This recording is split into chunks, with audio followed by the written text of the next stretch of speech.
She didn't notice when it started. It was never a single moment, just a habit. A quick scroll in the morning. A break between tasks. A few minutes before sleeping. People smiling in new cities. Friends celebrating milestones. Strangers living lives that looked complete.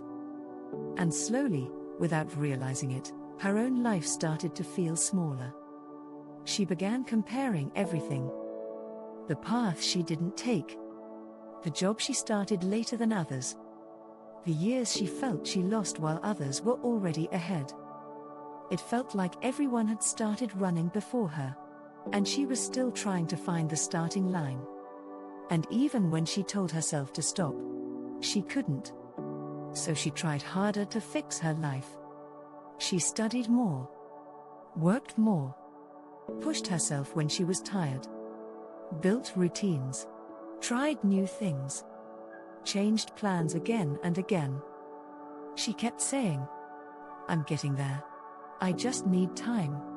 And slowly, life responded. God made a way, opportunities came.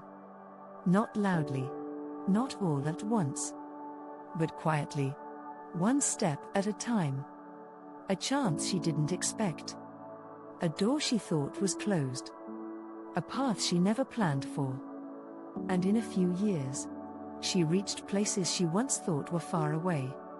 Even places some people around her hadn't reached yet. For a moment, she felt proud.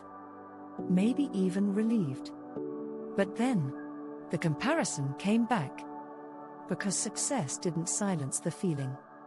Some days, she still looked around and felt late. Still remembered the opportunities she missed. Still wondered if she should have started earlier, done more, been faster. And no matter how much she grew, there was always something missing in her eyes. A life she didn't live. A version of her she couldn't reach. A timeline she kept chasing but never fully caught. And on those days, everything felt heavy. Even her progress. Even her effort. Even her wins. It was like nothing could fully fill that quiet space inside her. She would open her phone again. And it would happen all over again. Another success story. Another life that looked more certain than hers. And she would feel herself shrinking. Again. Until one night, she stopped. Not because everything became clear, but because she became tired in a different way. A deeper tiredness.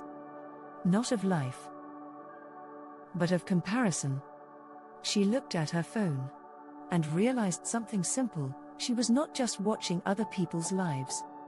She was living inside them, more than her own. And for the first time, she asked herself, how many times did I lose my peace for something I didn't even need to see? The next morning, she made a decision. She didn't announce it. She didn't explain it. She just slowly stepped away. She unfollowed. She muted. She removed what constantly pulled her attention away from herself. And then, she closed her social media. Not out of anger. Not out of defeat. But out of protection. For her mind. For her heart. For her peace. The first days felt strange. Silent. Empty in a way. But then, something else started to appear. Her own thoughts. Her own pace. Her own life. Without constant comparison in the background. She still had dreams. She still had questions. She still had days where she didn't feel enough. But now, there was space to breathe. And slowly, she understood something she never really learned before: life was never a race she was late to. It was a path she was actually walking, one step at a time. And maybe she didn't need to be ahead. Maybe she just needed to be present. So she continued. Not trying to outrun anyone anymore. Not trying to match invisible timelines. Just walking her own way. quietly becoming someone she could finally hear again.